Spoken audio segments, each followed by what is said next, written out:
el exec, el Belé, el fenómeno que todos quieren ser, el chamaquito que no pueden entender. How we doing, guys? Welcome to episode 96 of the Exec Talk podcast. I am your host, Velez. And like, subscribe, hit the notification bell, follow us on all the socials, follow our TikTok, follow us on Instagram, hit us up on X, all those goodies. But today we have a giant bombshell that kind of left me like this. You know why it left me like that? Because the team that did it, right? Although they were having problems with the said player, not problems as in like problems of like playing time or off the field. No, more like problems of like in the sideline. He did antics, diva like behavior. Like kind of like T.O.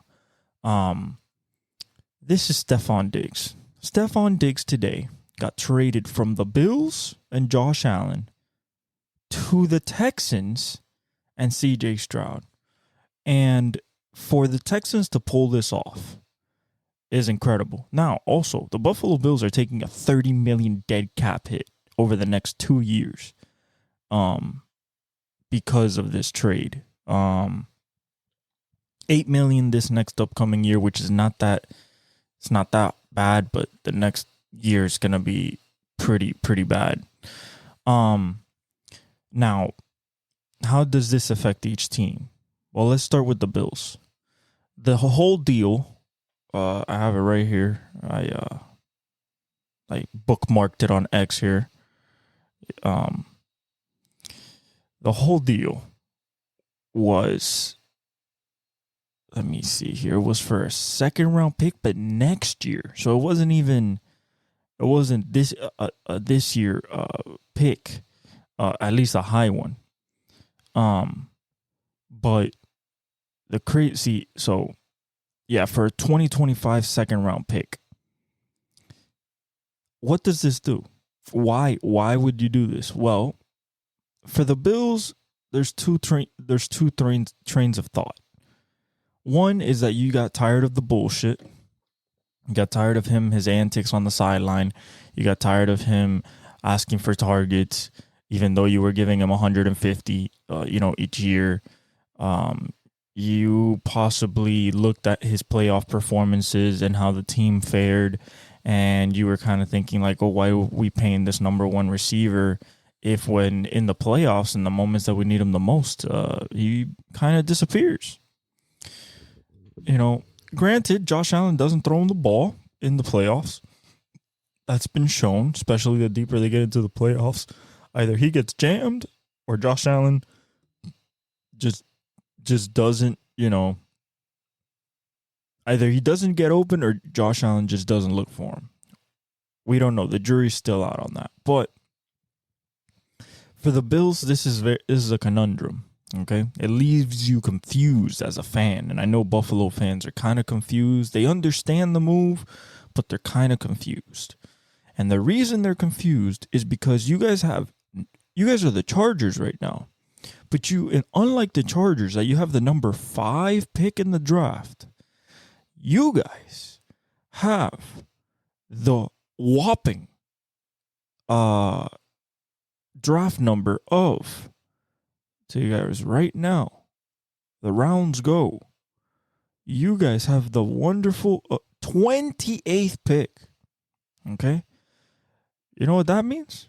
You're not getting one of the top 3 receivers unless you work some type of magical trade to move up and go get, at most, you would have to be in the top 15 to try to go get Brian Thomas Jr.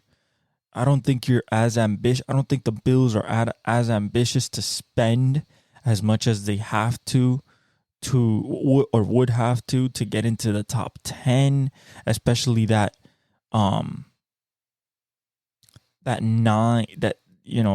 to get into like the 9 range to maybe take Rome Odunze. I don't think they'll move that up that high. But at 28, it's a tough thing there, unless, and this is just a thought, okay? This is just a thought. Possibly, even though they're taking a $30 million cap hit over the next 2 years, possibly they might go after T. Higgins. Now, T has not been signed to a long-term deal by the Bengals, and, you know, he's shown that, you know, he's asked for a trade. Now, how could the Bills facilitate this? You know, they were kind of short on the cap this year, so it would be very tough to do it. But they need a number 1 receiver. And right now, their number 1 receiver is their tight end. You can say Curtis Samuel, but, you know, if you're going to move on from a top 6 wide receiver in Stefon Diggs, top 6 wide receiver in the league, somebody that demands 150 targets, gets you 92, 96, you know, the 2 combined receivers that you let go were 96 first downs last year. That's a lot of offense. So unless you are willing to bite the bullet in the draft, stay at 28, even move up a little bit. I could see him moving up. Even it would not be that significant, but it would get him a couple players better, even though they would be sacrificing draft capital in the draft. Maybe move up into the 15 range, although there might be some quarterback needy teams that don't want to move from there because Penix will be there, or maybe Bo Nix will be there. But overall, I think that this is a move of absolute power by Nick Caserio and the Houston Texans. Basically left the Bills with, a second round pick for next year. Like, what? Really? That's what you wanted? You wanted a second round pick for next year, a 2025 second round pick. What? I mean, second round is pretty good. You know, there's some good players that go through there, but next year, not even in this year's draft, for your number 1 receiver after you got rid of your number 2 receiver in Gabriel Davis. I don't understand. I mean, you have Josh Allen. I'm guessing that they're going to put all the trust on Curtis Samuel and on Khalil Shakir and Dalton Kincaid. And if you turn Dalton Kincaid into a Travis Kelce, then okay. But at the same time, where are you getting 96 first downs from? Where? You know what I'm saying? Who in the outside do you have to scare a defense to not put 9 in the box and pressure Josh Allen instead of, you know, playing double coverage outside and maybe having a light box? You get what I'm saying? Like, I don't understand the move. I understand the move philosophically because he was a thorn in the team's side, and the constant complaining for 3 years, especially in the offseason, and the little jabs here on social media and here and there. It gets annoying, especially when there's no Super Bowl to back it up and you've lost to the same team 3 times in the playoffs. But at the same time, football-wise, not a good idea to have no receivers. Like I said, they have Curtis Samuel, they have Khalil Shakir, they have Dalton Kincaid, but that to me does not tell that to me is the Chargers right now. A second-year player in Dalton Kincaid, it's better than Quentin Johnston, and then some pieces. You know, there's not a piece. There's not that piece. Some pieces. You know, but there's still holes, especially on that offensive side. So we'll see what happens. I think that this changes the draft for them. I didn't have them going receiver, and even if I did, at 28 with Stefon Diggs, I would have gone. It would have been a better selection for them. Now they got a hit, and at the pick that they're at, they are gonna pick from probably Ladd McConkey, Xavier Legette, Xavier Worthy. This also changes the draft for KC because KC was looking to get a wide receiver, possibly Xavier Worthy, and now they might take him at 28 and at 32. If Ladd McConkey's not there, I mean, they might take the Xavier Legette, and, he's a beast, but it's not Xavier Worthy. Now, he's a beast, though. He's like, A.J. Brownish, DK-ish type of beast. Good speed, excellent athleticism. The one big season at South Carolina, but that was Spencer Rattler, and that's a good quarterback. His other quarterbacks weren't as good. But, for the Buffalo Bills to just do this out of nowhere, this is a blockbuster trade. And we haven't even talked about the Houston Texans. Like, when you look at the Houston Texans now, you got C.J. Stroud, quarterback, second year, on his rookie contract. You got Tank Dell, on his rookie contract, second year wide receiver. You got Nico Collins, a stud. Could be a 1, could be a 2, was a 1 last year after Tank Dell went down. Even when Tank Dell was healthy, he was basically still a 1. And then now you got a true 1 in Stefon Diggs.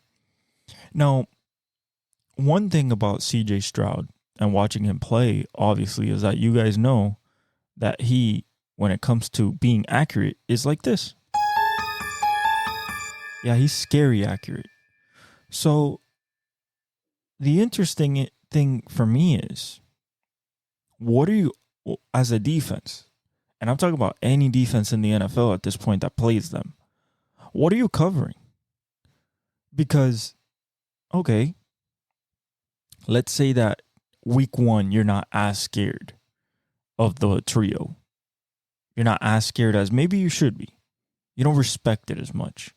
And you play a lot of one-on-one, and you try to pressure C.J. Stroud.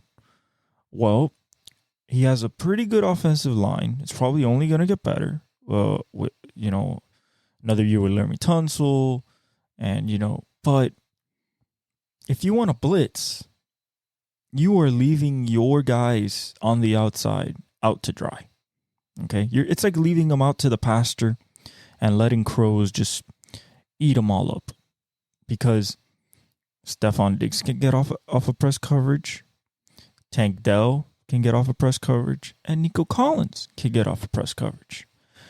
Now, let's say you're a little bit smarter and you have a little bit more forethought into your scheme. And you decide, I'm going to roll coverage to one side.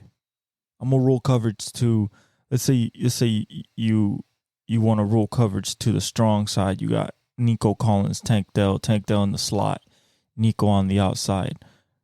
You have a number 1 receiver, top 6, 7 receiver in the NFL on the other side by himself. I don't think that that's a favorable matchup for you.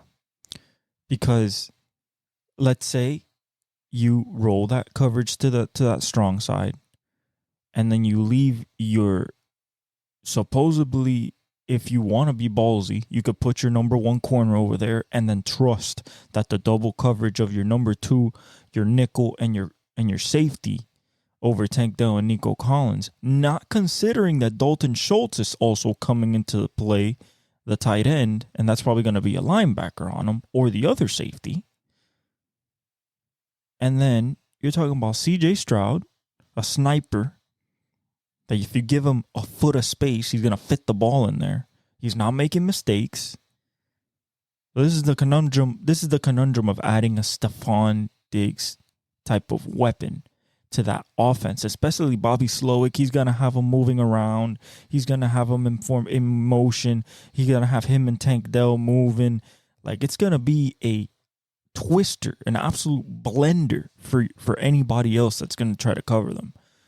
Now, will it work? It remains to be seen. Will he complain about targets? He really shouldn't. He should get actually more open targets than contested targets because of the other 2 that are on the field. And this is not even talking about Joe Mixon, which is a threat out the backfield as well to catch the ball. and a good runner in between the tackles. So let me put this scenario to you. How about you're playing them, right? Second quarter, third quarter. And they've been running the ball all game. Like you have not stopped the run. Joe Mixon has like 120 yards rushing and 2 touchdowns. And you sell out your defense. You're going to put, they're not running no more. I'm putting 8, 9 in the box. We are blitzing. Like, we are stopping this run. You are crucifying yourself. Okay? As a defense, you are picking a poison at knowing that the other poison will murder you. But that's the problem. You have to try it. You must, against this team, you must stop the run. If you do not, if they can get balanced on you, you're screwed. You have to make them one-dimensional. But the thing is, the only dimension that you can only truly make them is pass happy.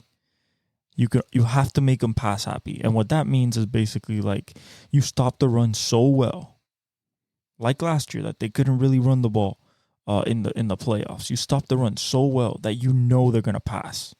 And when you know a team's going to pass, then you could be a little bit more aggressive in your coverage. But that was last year. No Tank Dell in the playoffs. Only Nico Collins. Only Dalton Schultz. Now we're talking about Stefon Diggs, Dalton Schultz, Nico Collins, and Tank Dell with Joe Mixon. And CJ Stroud. Guys, if this is not a move to like not only win the division, but to try to go after a top 2 seed in the conference, I don't know what is. This is the type of move to go after the Kansas Cities, to go after the Baltimores, to go after the Cincinnatis when they're healthy, to compete with the Chargers now that they have Harbaugh. You know, like, this is a move, you know, and also weakening one of those teams that were at the top for those spots in the Bills. So overall, this move is amazing for the Houston Texans. They're able to do it because CJ's on a rookie contract. Tank Dell's on a rookie contract. Nico Collins is still really young. They got Joe Mixon. And then on the defensive side, because this is not just an offensive team. You know, this is not boom or bust here. This is DeMeco Ryans on the defensive side of the ball with Will Anderson, Danielle Hunter, Derek Stingley Jr. Like, you have legit dudes on the other side that will help CJ Stroud get the ball more. So now as a team, you're stepping in. It's like, oh yeah, we're facing the Houston Texans. They're just a bunch of young kids. Nah. They're not just young kids. One, they have a year in. So they're not, you know, bushy-tailed and green, Similac behind the ears, and nah. They're professionals with a year under the belt, another year of training camp, another year of OTAs, another year of installing offense, Bobby Slowick in another year, you know, strengthening what CJ Stroud was, him getting even better, you know, in the offseason. Tank Dell coming back healthy. This is what you're talking about. So I applaud. You know, I applaud the Texans for pulling this off. It's an all-in move. I respect it. Will it work? You got to beat Kansas City. I mean, that's literally that's what you're looking for. You're looking to either be the number 1 seed in the AFC, or with Stefon Diggs, you are trying to go after that number 1 seed. If you don't get the number 1 seed, it's not the end of the world, but you have to. This move is basically to say, okay, we can out-offense the Kansas City Chiefs. You feel me? You're going to out-offense Andy Reid. You're going to out-offense Patrick Mahomes, Travis Kelce. That's what you're saying. And this is also directly, I think this is also a response, you know, as a move to Hollywood Brown being signed and possibly them knowing that they're going receiver in the draft. Overall, the Bills got weaker. They look vulnerable. Brandon Beane, I expect to, fix the situation somehow, either in the draft or making a giant move for T. Higgins. Going to the Bengals and saying, hey, man, I'll pay you to be our number one receiver. And then you added that to Curtis Samuel, Dalton Kincaid, and Khalil Shakir, then we're talking about something. But right now, I don't know where they're at right now. Because the best receiving core right now is the Miami Dolphins in that division. Yeah, you can say the Jets, but nah. You got the Cheetah, all-time great. You have Jalen Waddle, a really, really, really good young third, fourth year receiver. Do we need a tight end? Yes. Are we going to draft one? No. Why? Well, because we gave up our number one D tackle, and that is a giant need. Okay, and if we don't want to take D tackle, guess what? We have to take edge. So we're not taking no Brock Bowers, even if he's there at our pick. Unfortunately, as much as I would like that, we're not taking him. Okay, but I think that we do have the strongest wide receiving core in the league, in the division right now.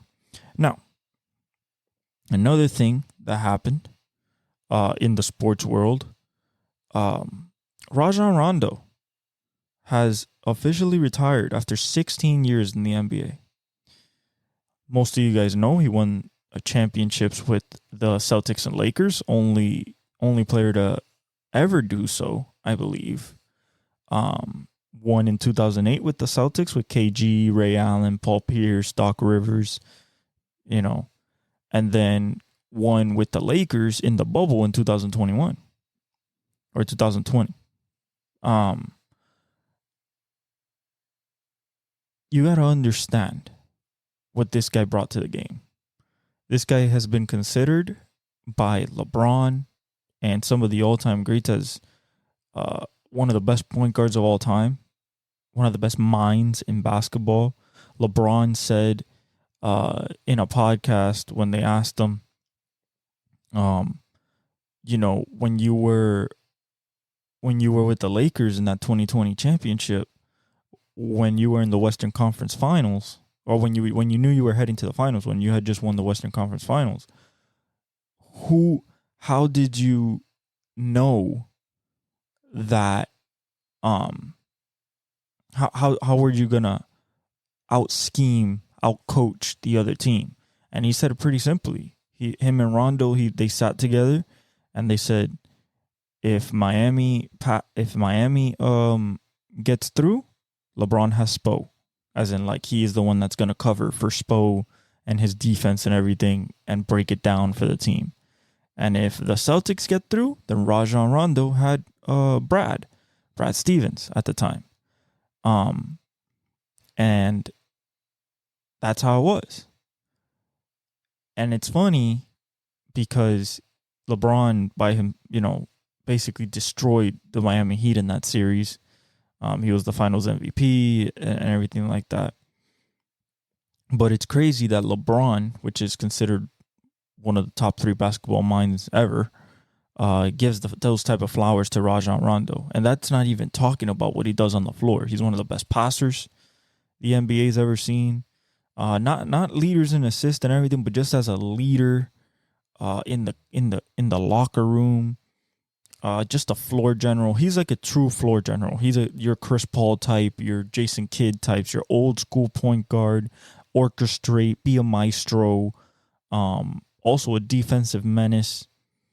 Could get it to the hole. He could score when he wanted to and everything like that. But his main game was orchestrating the offense. When you had KG, when you have Paul Pierce, when you have Ray Allen, especially Ray comes off of set shots and screens. You got Paul gets it on the block, needs to post up. All those type of actions, KG getting it on the block and posting up. All those type of actions require a maestro, a ventriloquist of the offense, if you will. And that's what he was. So shout out to him, 16 years. Will he make it to the Hall of Fame? I believe he's a Hall of Fame player just because of what he meant to the teams that he was on. But will he get in? I think it's a Tim Hardaway situation. It's kind of like I think he's going to be between the Hall of Very Good and Hall of Fame. It depends on the voters. Most people like him. He hasn't been into trouble or anything like that, so he has those type of things with him. But I think he should. Will he? I'm gonna say 60-40 that he does. Just because like he was part of like two legendary championships. The last Celtic championship in 2008, the last one. We're in 2024. They haven't won since.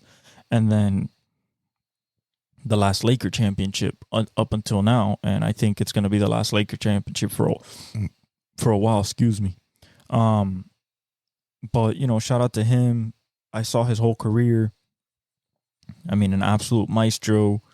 He diced up people in the playoffs. He's known as playoff Rondo for a reason. He always elevated himself in the playoffs, and I think he's a Hall of Famer. But shout out to on a good career, on a great career, Rajon. Now you're probably gonna. I hope you're going into TV. I hope you're gonna be a broadcaster. Maybe you're gonna be on TNT. Maybe you're gonna be an analyst on ESPN. But I want your mind, or make a podcast. I want your mind to do media. I've seen you do it before. You're really good. So I hope that's what you do. On to other big news. Shota Imanaga. Welcome to the big leagues, buddy. He pitched his first first game for the Cubs and was absolutely dominant. With like Yoshinobu Yamamoto coming from Japan and him being the big signing and everything, Shota went kind of under the radar, but he was also one of the best pitchers in Japan. And I mean, this guy just has moxie. He's not your typical Japanese pitcher. Japanese pitchers usually are subdued and like very calm because that's how their culture is. Nah, this guy got some juice to him. This guy got some, you know what I'm saying? And I mean, I loved it for the Cubs because the Cubs this year have everything that you need to be successful. You got Cody Bellinger, you got Christopher Morel, you got Dansby Swanson, so you have, you brought back Ian Happ, so you have Pete Crow Armstrong whenever he's healthy and put inside the lineup, the young guy.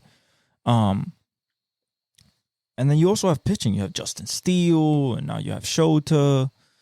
And then the rest of the rotation's kind of, you have Assad. Maybe you need to add another arm. But overall, I think Shota, along with Justin Steele, is going to be your 1-2 punch in that rotation.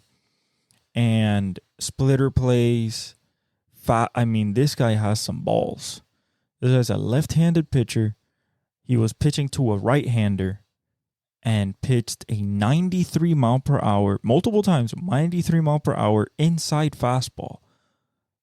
You got to have so much confidence in that pitch. So much confidence in your location. So much confidence in your control. So much confidence in your sequencing, because you're coming across your body as a left-handed pitcher. You're coming across your body.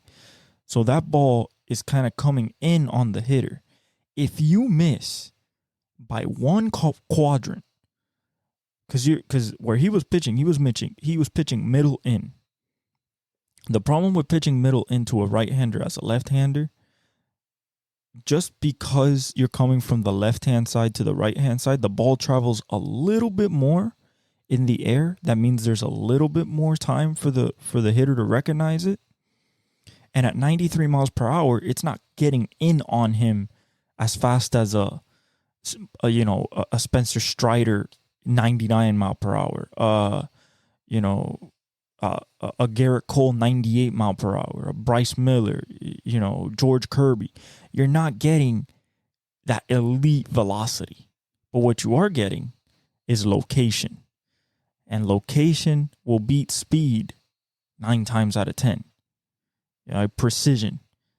I mean, he's Japanese. This is part of their culture. Precision is part of their culture. But this guy has some balls, man. This guy, he struck out people. He made them swing and miss on that inside fastball. And if he can dominate, if he can locate that fastball throughout the whole season and his whole career, because he's going to have a long career, but throughout the whole season, he can locate that inside fastball to right-handers. It'll be a very, very, very successful pitch and season for him, because not many people are willing to, one, throw that pitch. A hitter's not just thinking like, yeah, he's about to throw me a middle in fastball right here, trying to paint a corner when I'm a guy that's a 40 home run guy. What's the risk with an inside fastball coming from a left-hander? If the hitter is good enough to shorten up, okay, to be able to have fast hands and fire from his hitting position, fire his hands and shorten up his bat delivery, so how he presents the bat into the zone, you can get mashed. For example, a guy like Corbin's on the left side of the plate, but Bobby Witt. Bobby Witt Jr. has some of the fastest hands in baseball. He's a young player, super energetic, twitchy. He's twitched up. So as a left-handed pitcher, if I have 93 middle in, I'm not throwing that pitch. I'm just not.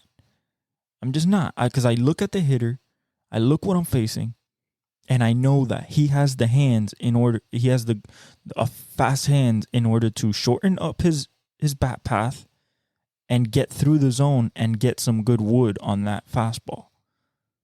But not everybody is Bobby Witt. Not everybody is a superstar. So you're going to take advantage of your run-of-the-mill baseball player. It's like, he's not going to, there's no way he'll throw me middle in trying to paint a corner, coming from the left side. Well, guess what? This guy will. He will challenge you. Now, he will get burned sometimes. Overconfidence does that. But that's just part of the game. But I like the confidence. I like the cockiness, just the utter gall to throw that pitch. Because everything else he has, the curve is good. The splitter is a Japanese splitter, which is amazing. You get what I'm saying? He has a changeup. So, he has a nice mix of pitches. And if he's willing, with that 93, 94 mile per hour velocity, to go at right-handed hitters middle in, he could be a very dominant pitcher. So shout out to Shota Imanaga in his debut. Another thing that happened in baseball. Shout out Ronel Blanco, 30-year-old, young when you consider baseball. In his 8th career start, throws a no-hitter for the Houston Astros.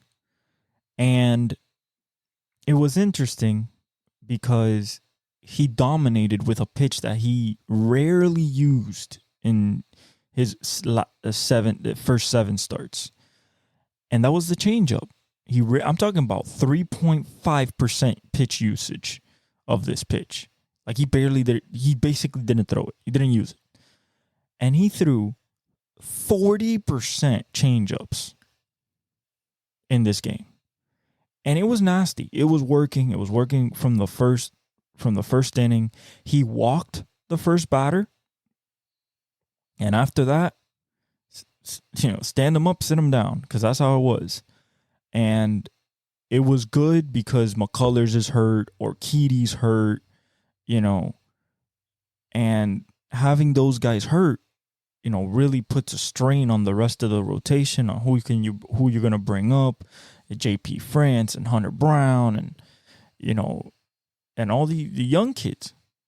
And the Astros needed a win after losing every game against getting swept by the Yankees. And Ronel Blanco went up there, walked the batter, I think in like the ninth, I want to say. And after that, it was strikeouts and ground balls and pop-ups. And, eighth start in the major leagues and you throw a no-hitter. I mean, shout out to you, dude. Shout out to you. And every single strikeout was on the changeup. Every single one. And most of those changeups were below the zone. What does that mean? That means he throws it in the zone. So it comes out of his hand and it's in the zone, right? But when it's getting to the plate, it just drops out of the zone, which is what a changeup does. It just drops. It goes like in a C. If you look at a changeup, full path of a changeup, it kind of looks like it does a C at the end of the pitch. It kind of looks like it does a C shape when it falls. And it's usually like for a right-handed catcher, it's usually glove side. So it's away from a left-hander and in on right-handers. And it's a tough pitch because, like, some people, some really, really good pitchers, they throw it out of the same tunnel of their fastball. So you're thinking heater. You're thinking when it comes out of his hand and the way that it's coming to you, you're thinking heater. But what you're not thinking of that this is 10 miles per hour slower and that it's going to drop off the face of the earth before you even realize it. So, but shout out to Ronel Blanco, giving the Astros that boost because they need it right now. They're kind of behind the eight ball. It's a 162 game season, guys. I'm not saying the Astros are going to miss the playoffs or anything, but it's a tough start. It's a tough start. You're behind the eight ball. You're behind the Yankees. I believe you're behind the Blue Jays.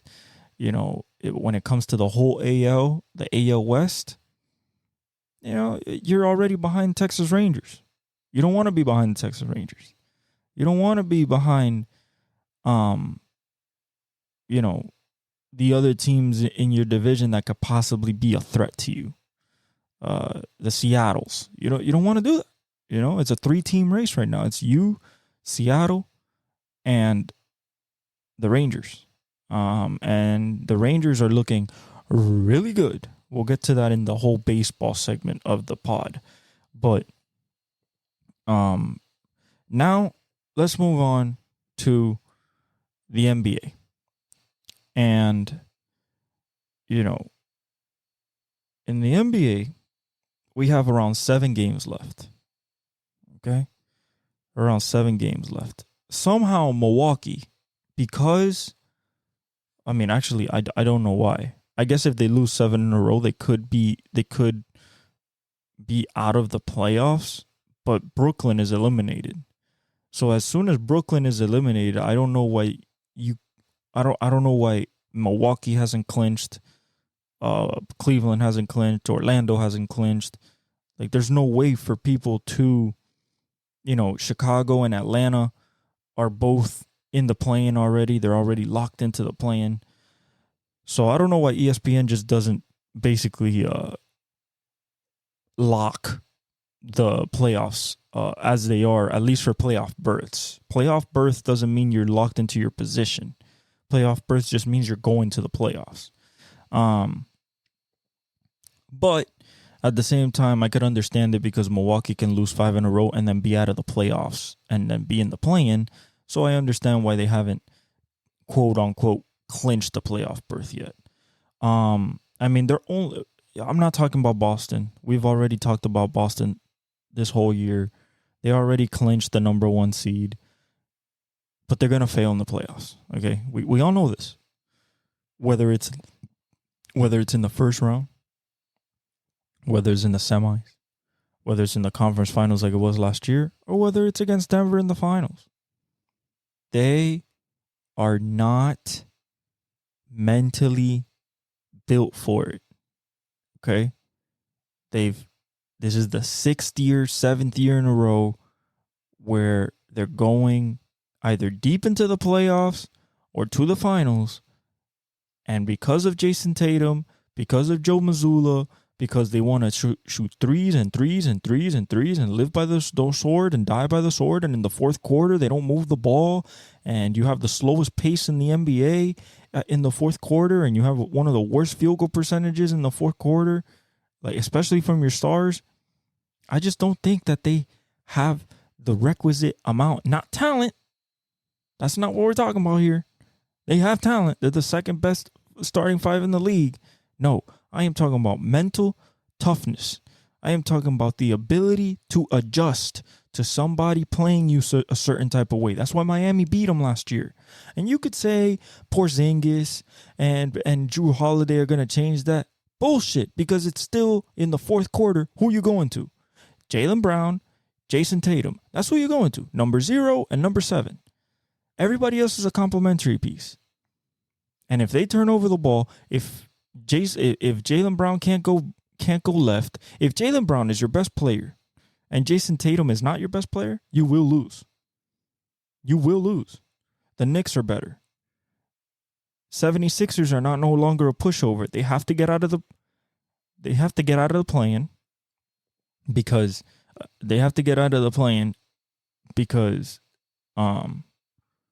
they're 8th right now. They're not getting out of the play-in right now. It's 7 games left, and you need to make up 2.5 games on Indiana. I don't think Indiana's going to lose 3 games in a row, and then you win 3 games in a row. It's possible. Philly can do it because Embiid is back. He came back. He dropped 24 and 6, which is pretty good. But at the same time, he's not completely back. He's not back to that form of 35 a game yet. He's on a minutes restriction. It will help them, but I don't think that it'll help them enough to jump over Indiana and the Heat, because Indiana and the Heat are tied right now for 6 and 7. The Heat, I think because of the tiebreaker, is ahead in the 6th spot. If I'm a Heat fan, which I am, we have to stay there. We must stay there. We do not want to be in the play-in. I repeat, we do not want to be in the play-in. Why? Because if we face Philly, we're facing Joel Embiid. We're not facing just Tyrese Maxey and Kelly Oubre and Tobias Harris and Buddy Hield. No, you're facing last year's MVP and a guy who was averaging 35. Especially with 7 games under him, I think that minutes restriction goes off, and he possibly turns into that 35 a game guy again. Okay, the guy that we're talking about. Oh, this is the clear-cut MVP. Ain't nobody else winning this year. He's gonna win 2 in a row. And then he got hurt. Now he came back. So we'll see what happens there. But if I'm Miami, you must stay in that 6th position. Why? Because you get the best, not the best, but you get a really good road. You get what I'm saying? You can beat Cleveland. Guys, we can beat Cleveland. Okay? First round, we can beat Cleveland. Jimmy Butler can dominate that series. You have 2 small guards in Darius Garland and Donovan Mitchell. That doesn't, although I don't know what's happening with Tyler Hero. He's still hurt. I don't like that. We have Terry Rozier, but I don't like Tyler being hurt. The worst scenario for us is to be in the 7th seed, win our playing game against the 76ers, and who do we get? Milwaukee. We get Dame and Giannis. First round. Yeah, that's not ideal. And then if we lose our playing game, and then we win our second playing game like we did last year, guess who we get? Boston. Now, some people might say, oh, we want Boston. We beat them last year. We have something mental edge over them. I don't want to see them in the first round. That's not what I want to see. That's not.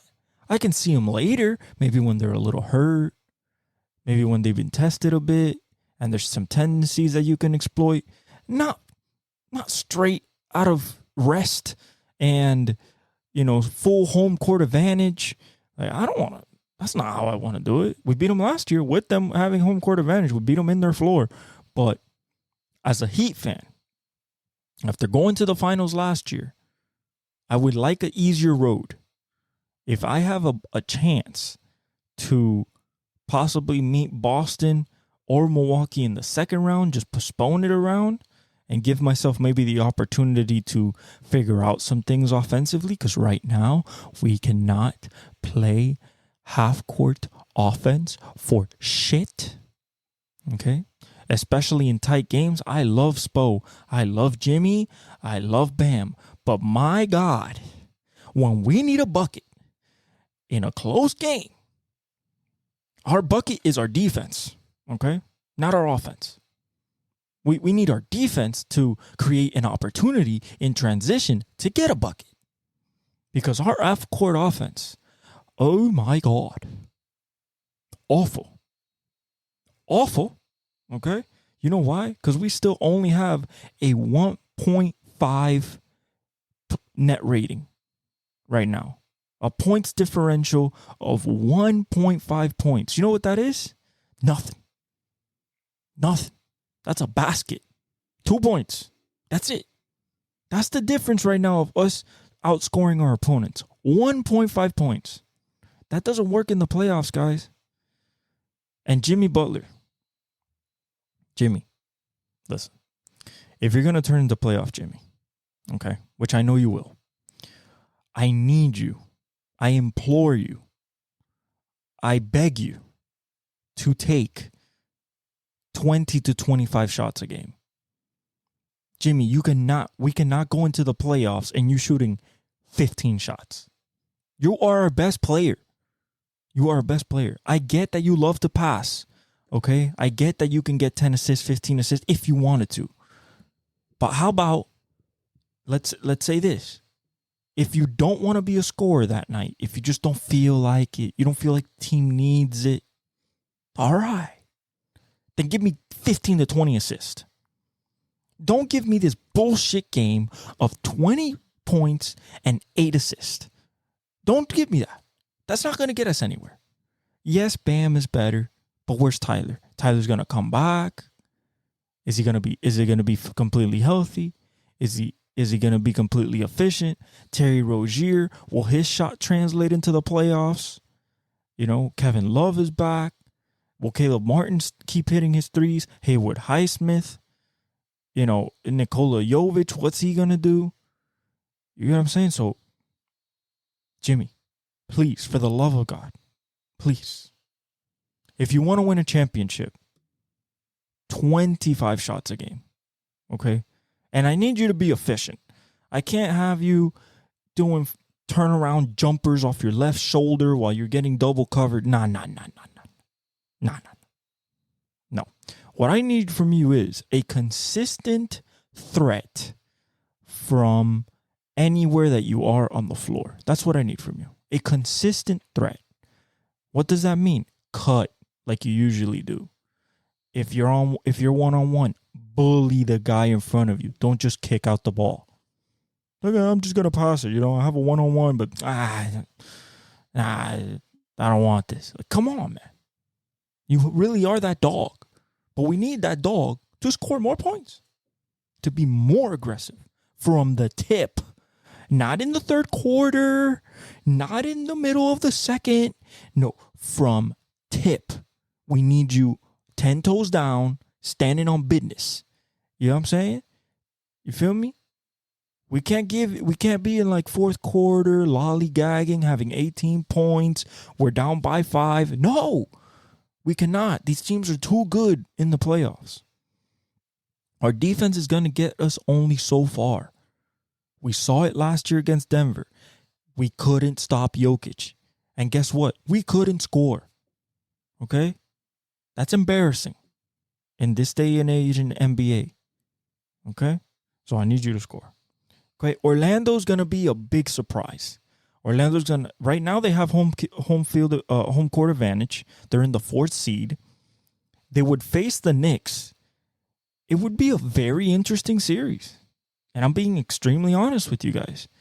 especially if Julius Randle's not ready, if OG Anunoby's still dealing with, I think it was elbow tendon, not even tendonitis, tendoninotis, some weird ailment that I've never heard in my life. That's what OG Anunoby's dealing with, and maybe they're just saving him for the playoffs. The Knicks are 5th right now.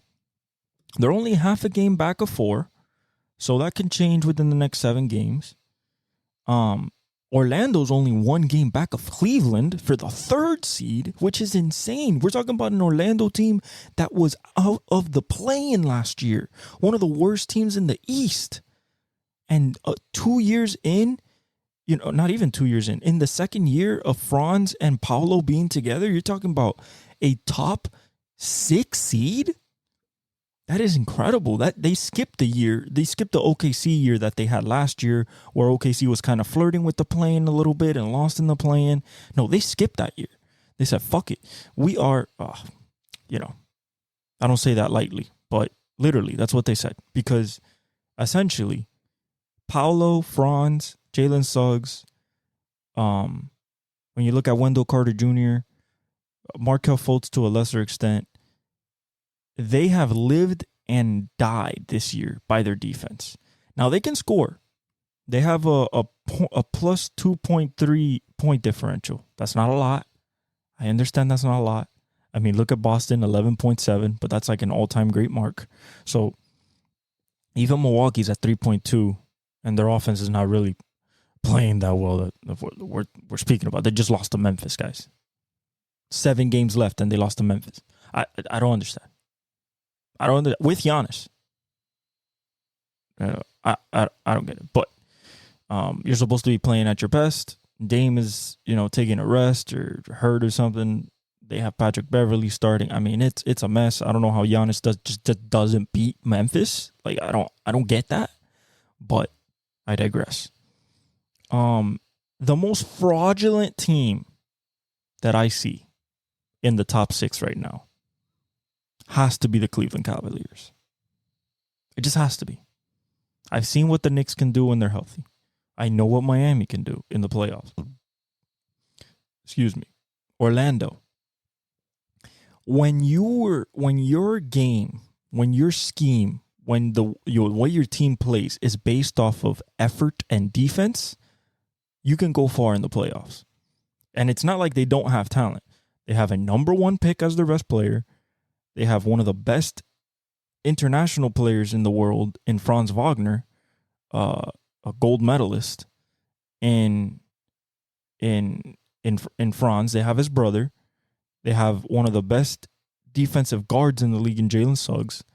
They have Wendell Carter Jr., one of the best stretch 5s in the league. And they have a pretty good bench.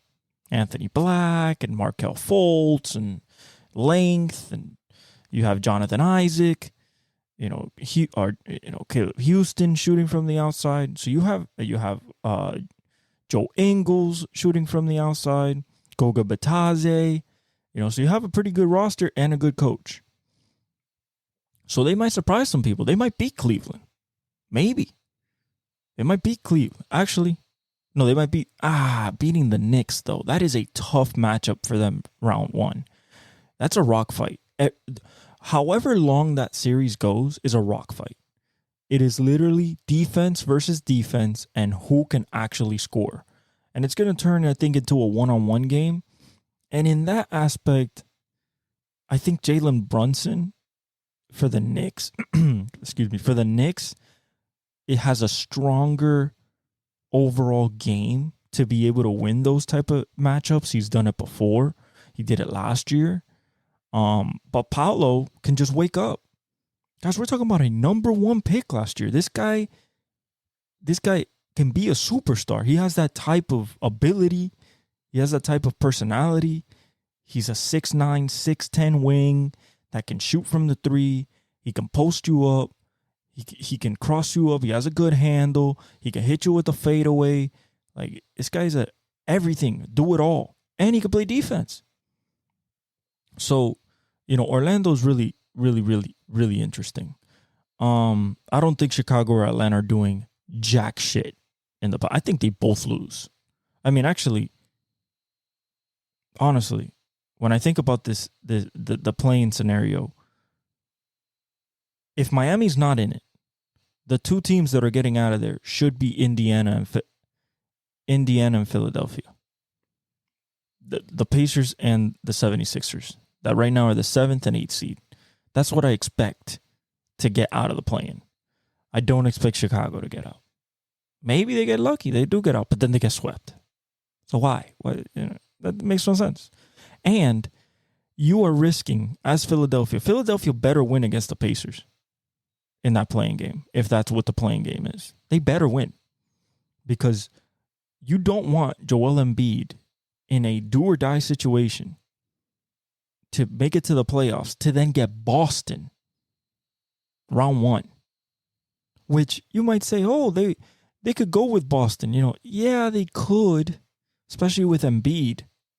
They don't have a player that can cover him, but I don't think you want to see him round 1 off a rest and you coming off of 2 days of rest. I don't think so. I don't think you want to do that. So I think Philly should win against Indiana if they're in the 7-8 play-in game, and then they go against Milwaukee.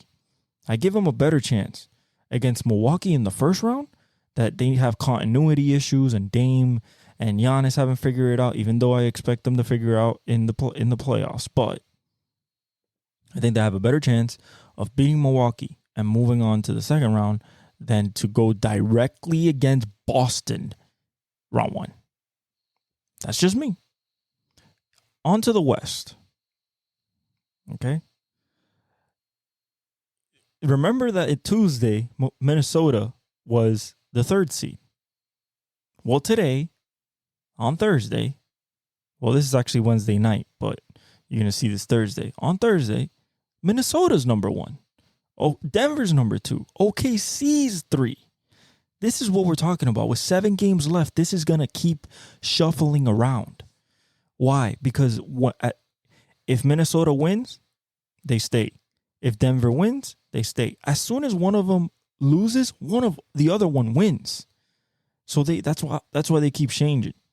Now, I think that it's best for Minnesota to get the number 1 seed, because they don't have Cat right now. So any advantage that they could have, especially being 28-10 at home, even though they're 25-13, which I think is the best road record in the league. That's because defense travels. That's all it is. 27-13, 25-13. Okay, Boston has a better road record, but it's Boston, so we don't care about them. So Minnesota's 1 right now. They've 8-2 in their last 10. You got Denver at 2. They're 7-3 in their last 10. And then OKC 3, they're 6-4 in the last 10. 1 game back right now. So in the same position that Minnesota was on Tuesday. The Clippers are 5.5 games back. Dallas has worked its way up to the 5th seed. They're 2 games back of the Clippers. Can they get there? 7 games left. It's going to be tough because the Clips face... Okay, so you might be able to get a game on them against the Nuggets. They play the Nuggets tomorrow. They're going to beat the Jazz. The Cleveland Cavaliers is going to be interesting. And then they face the Suns on next Tuesday. And then they face the Suns again on Wednesday. They just flip places. One is in Phoenix, one is in LA. They face the Jazz again, and they finish with the Rockets, which have been playing pretty well. So I don't think that Dallas, even though they've been playing really well, they're 8-2 in their last 10, and the Clippers are 5-5 in their last 10. But I don't see picking up 2 games unless, you are begging the Nuggets to whoop their ass, and you still got to win. So as Dallas, who do you have to beat? You got to beat the Hawks tomorrow. You got to beat the Warriors. You just lost to them by 2. You got to beat the Warriors in Dallas on Friday. Got to beat the Hot Rockets. Then you can beat the Hornets. You got to beat the Heat. You can beat the Pistons. And then your last game is against the Thunder.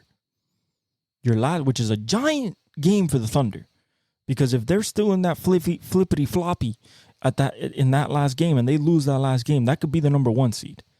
So for Dallas, it is possible, but they got to be on their A game. They have been, like I said, they're 8-2 in their last 10.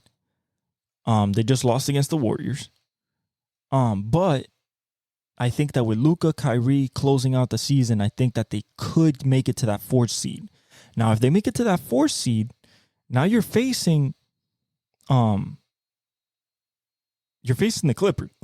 Excuse me, you're facing the Clippers, but you have home court advantage. Right now, you're facing the Clippers and you don't have home court advantage. Okay? Your road and home record is pretty much the same, 22-15, 23-15. So it's 1 game. You're better away by 1 game. But other than that, I think for Dallas, it'd be better to be at home just for the Luka and Kyrie and just that crowd.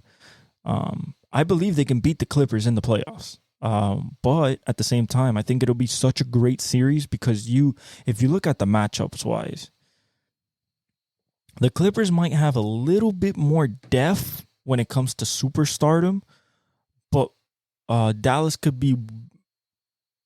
you can consider Dallas to be maybe the better put together team. So who's going to cancel each other out in that series? Dallas is going to, Luka is going to cancel out Kawhi. Kyrie will cancel out PG. So now you have James Harden. It's going to get canceled out by maybe Tim Hardaway Jr.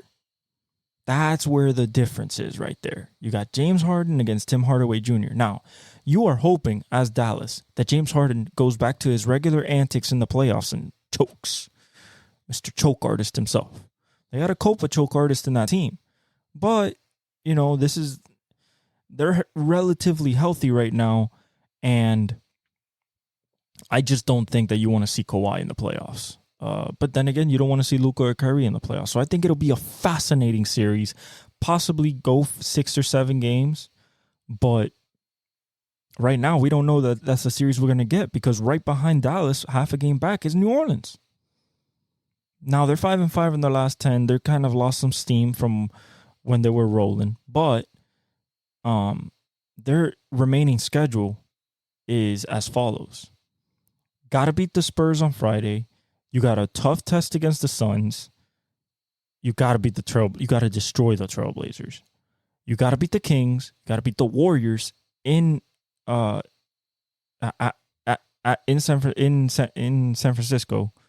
And then you got the Lakers last game of the season, which you should win. You're at home. You should win. Now, the Lakers are probably vying right there. They're probably going to fight tooth to nail to get out of that play-in.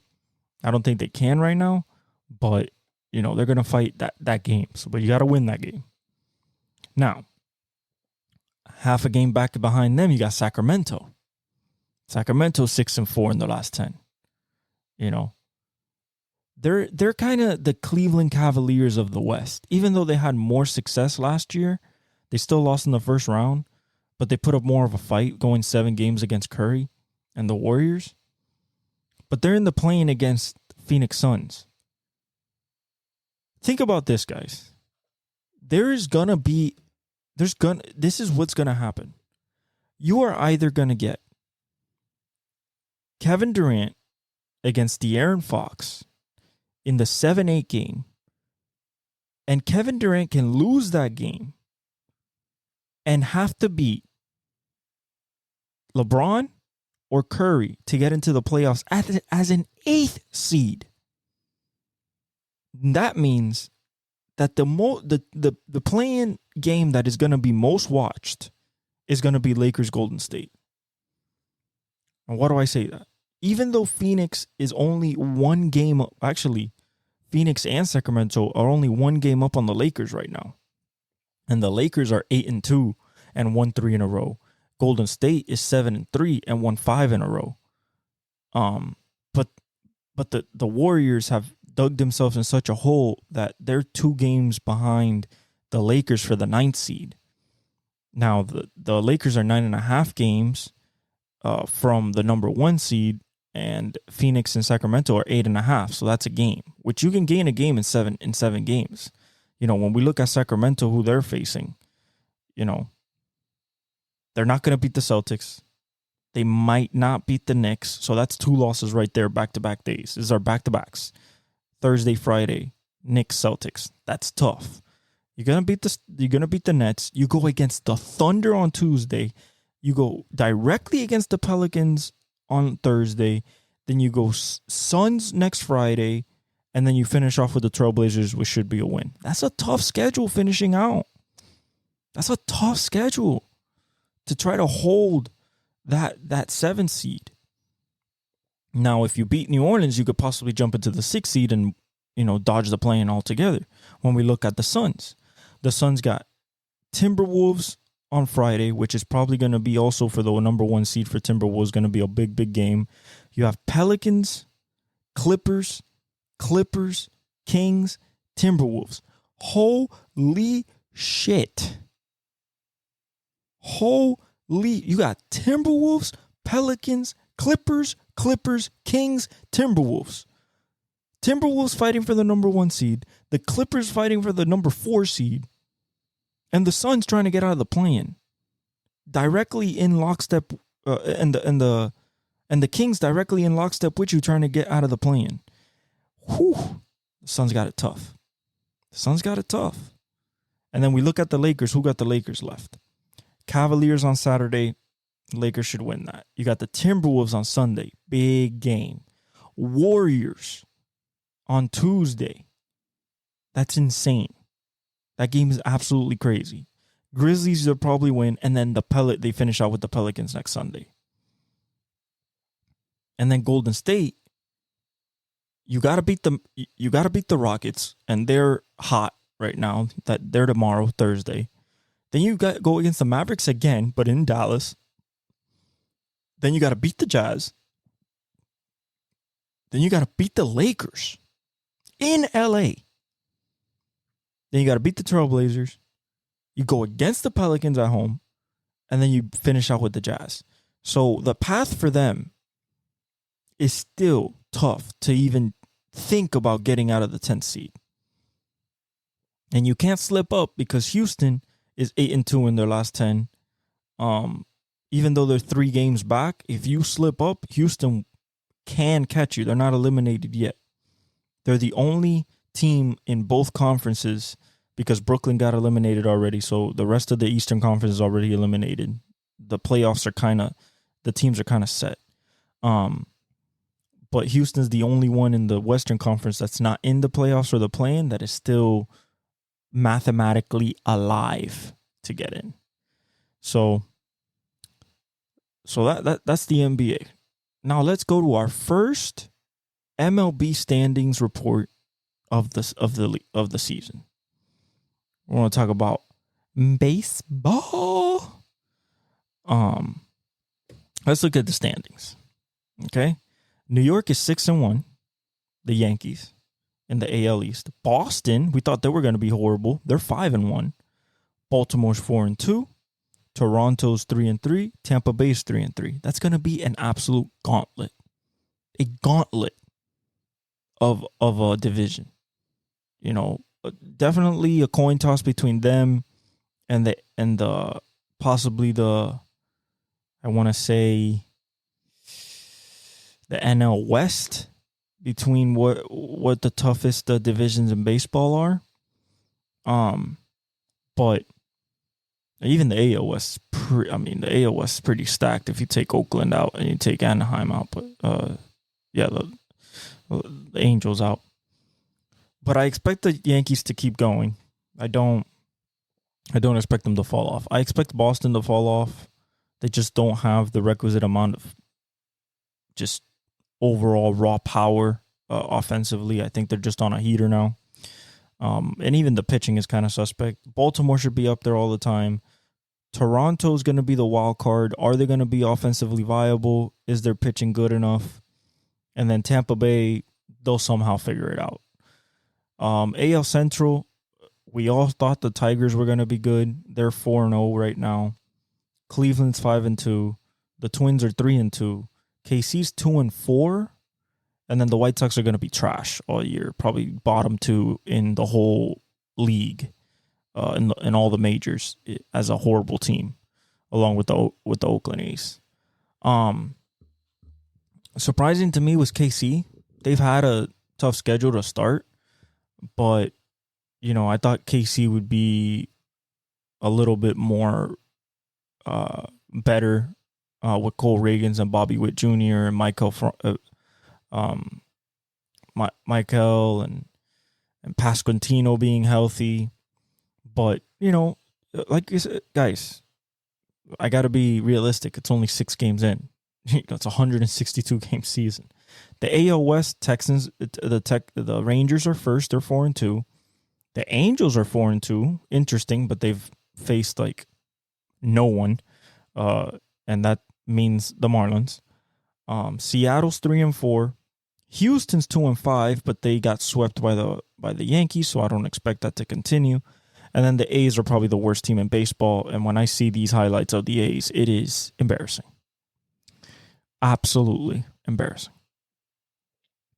I expect the Texas Rangers to be up there. I expect Seattle to be up there. I expect Houston to be up there. I do not expect the Angels to stay up there. Absolutely not. They'll be better than the A's, but I don't think that they'll be in the mix for the wild card of the playoffs just because it's Mike Trout and a bunch of kids and Neto and Shanwell and Ohapi. Rendon, will he figure it out? And their pitching is still such a... Who is their number one pitcher? Still Seth. Sandoval. I mean, you got... There's not really anybody there that I'm very confident in. Redemptors, like, just not. I'm not very confident in that. Let's go to the National League. The Braves are 3-2. Washington Nationals are 2-3. It's kind of surprising the records of this division, considering the Braves and Phillies and Mets are here. But Washington's 2-3, so they're already under 500. So the only over 500 team is the Braves at 3-2. Phillies are 2-4. The Mets are 0-4, and the Miami Marlins, for the first time in the history of their existence, it's only been since 1992 or 3 since we've been a team. 0-7.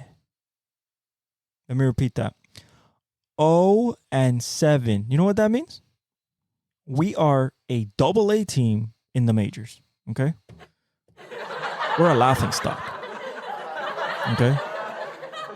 A laughing stock. And I think it's going to continue. I feel bad for Jesus Luzardo, our best pitcher. I feel bad for all our young players because we are gonna suck so bad. There is no hope for this team. Okay? You think there was hope. You thought there was hope. Oh, Jazz Chisholm is gonna be fully healthy for a whole season. Oh, we have Yuri Perez, Jesus Luzardo. Yeah, but we let go of our best bat in Soler. Our rotation is not all that. Our hitting rotation, our lineup, is not all that. We're going to suck. Now, do I expect us to be worse than the A's?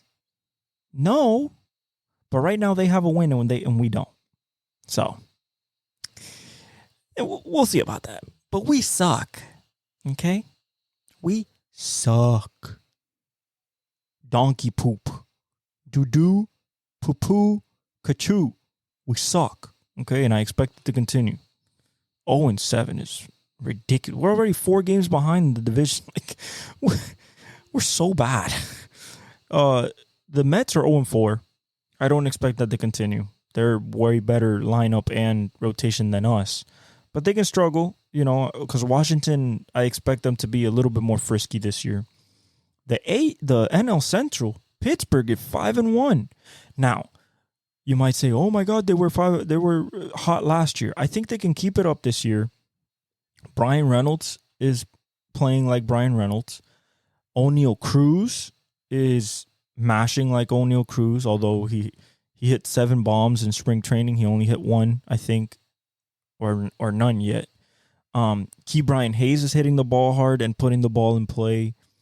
You got Triolo, you know, you have Alika Williams. So you have a lot of young players coming up, and you still got Paul Skeens to throw out there on the rotation with Mitch Keller and,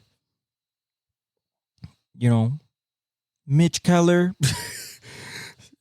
You know, their pitching is more to be desired, although Jones pitched really well in his debut. I think he had 9 strikeouts, Jarrett Jones. So maybe, you know, you add him to Mitch Keller, and then it's a stronger rotation, especially when Paul Skeens, Mr. 101, effortless comes up. I don't know when they're going to bring him up. Supposedly it's in early summer. I hope they're bringing him up earlier than that. I want to see this guy pitch. I'm tired of going back to LSU highlights and seeing this guy dominate in college. I need this guy dominating in the majors. Okay? This is why you got drafted number 1 overall. Get him up there. Okay? Milwaukee is 4-1. I expect them to be playing up there. Cincinnati's 4-2. I expect them to be battling. I mean, when you look at the AL Central, sneaky competitive division. Pittsburgh, Milwaukee, Cincinnati, the Cubs. Okay, 4-2, 4-2, 4-1, 5-1. Competitive.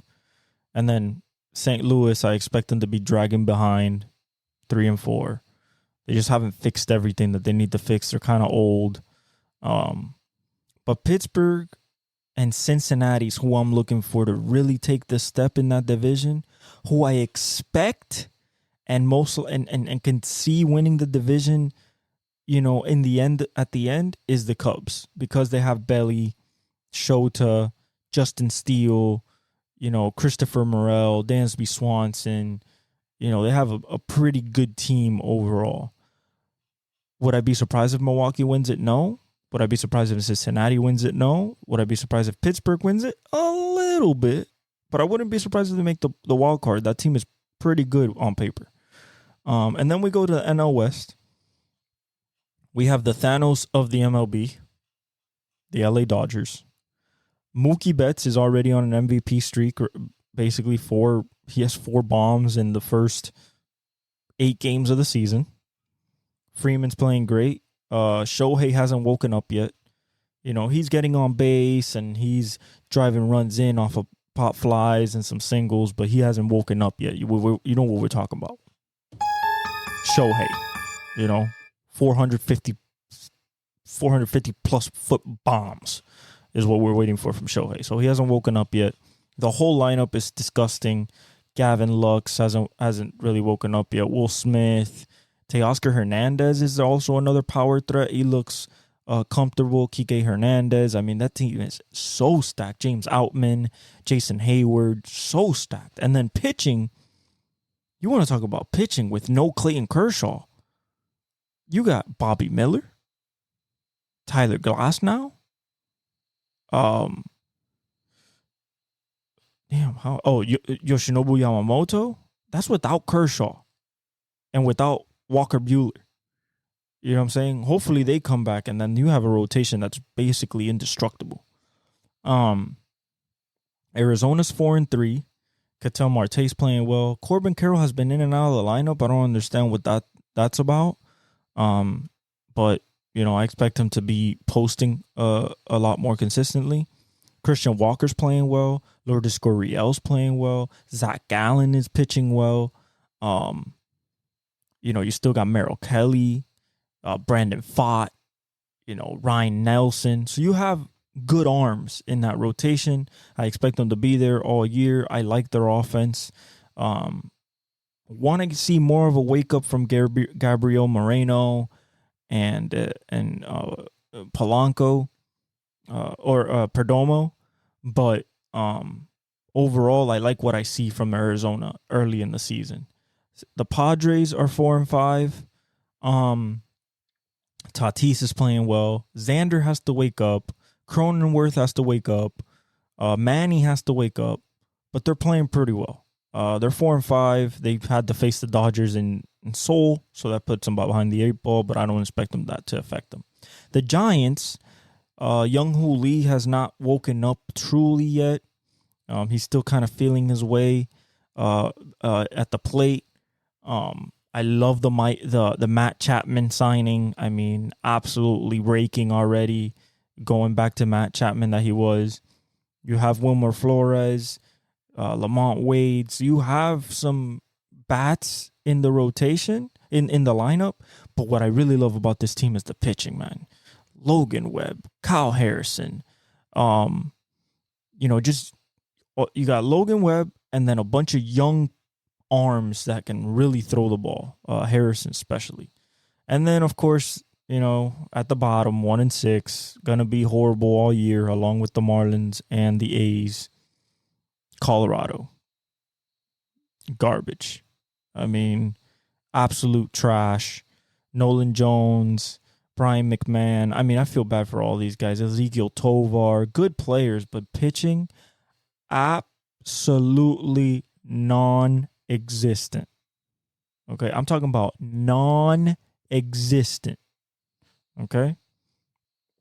And then the White Sox just have Luis Robert, and I feel bad for him too because he's in a horrible team. He's one of the best players in baseball, and he's in a horrible, horrible team. But yeah, that's your baseball update, the first one of the year. I love what I'm seeing. It's super exciting to see baseball again. Home runs, strikeouts, web gems, the occasional, dugouts emptying. I don't like the injuries. There hasn't been many, except that the biggest one is the Texas Rangers. Josh Young, fractured wrist. He'll be out a couple months. I think they can easily patch that up. I think that they have enough bats in the lineup to cover for that. I don't see that as a problem, even though you lose a little bit of power there. But other than that, nobody's gotten really seriously injured yet. But yeah, really exciting to see baseball back.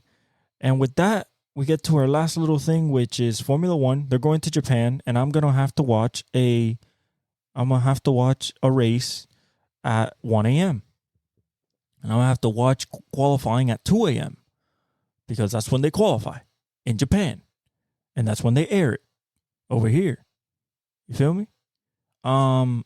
For those people that think that we're not getting Verstappen domination, I need you guys to look at me straight in the eye, right? I need you guys to reset your brain.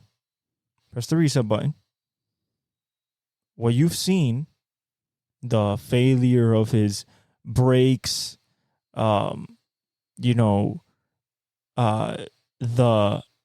maybe the slow pace. You're not gonna see that no more. I'm sorry. I wish it was that way. I wish it was that we had a chance to see a new winner every week. But guess what? We don't. Expect Verstappen to dominate at Suzuka. I don't want it to happen. But unfortunately, they're just a little bit ahead of the 8 ball, that team and that car. So, and Suzuka being a fast track, I think it's gonna bode well for that car. I expect Ferrari to make a push, especially in qualifying, but if they haven't figured out the race pace, it's going to be another Bahrain Grand Prix where he's up 22 seconds on his own teammate. Okay. And at lap 10, we're going to be like, where's Verstappen? Oh, he's 7 to 10 seconds up ahead, and there's no battle for the lead anywhere close in this race.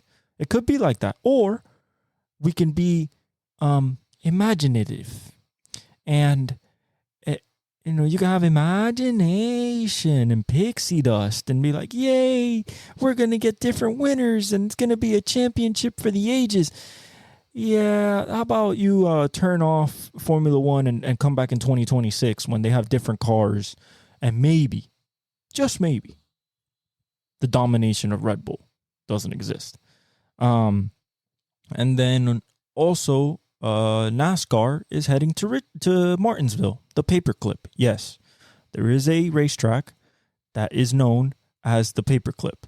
It's a half-mile short track where the oldest drivers are the ones that dominate because you need to save tires. You use a lot of brakes. You have to know how to pass. It's a slow track, so you have to know how to position your car to pass. Everybody wants to be on the bottom. Who's gonna have the grip and the the balls to go around people at the top. So it's a lot. It's gonna be a lot on the crew chiefs. Like I said, it's a slow track, so the crashes are not as big, but the straightaway has a wall on the inside, so that's tough when people get turned around and hit that. And it is a very type of track, which is basically like accelerator, decelerate, accelerator, decelerate. Gonna be interesting. I expect Kyle Busch to be good. I expect as usual, Joe Gibbs cars, Martin Truex, Denny Hamlin. Maybe Ty Gibbs gets his first win this week. It's possible. I don't think so, but it's possible. I expect Penske, the Fords, to be some better than what they've been, but I think it's still going to be dominated mostly by Hendricks and Gibbs cars, Toyota and Chevy. Maybe Trackhouse with Chastain. He pulled off a crazy maneuver last year. Was it last year or 2 years ago? Coming on the outside, the last lap. I don't think it'll finish like that, but I expect it to be a good race. For some of you guys, it's going to be boring because it's a slow. It's not a mile and a half. It's not a 2 mile. It's not a 2.5 mile super speedway. It's a more delicately driver-centric track, and if you are a seasoned veteran in the series, then you have a chance to win at Martinsville. Excited for it. Excited for every race in NASCAR. Every single race brings different aspects and different attributes that put other drivers in better positions than others. We'll see how qualifying goes, but yeah, excited for that. So thank you guys for joining us and me for episode 96 of the Exec Talk podcast. I am El Velez, your host. Like, subscribe, hit the notification bell, follow us on all our socials. It's in the description. And I will see you guys next episode. Leave you with the outro.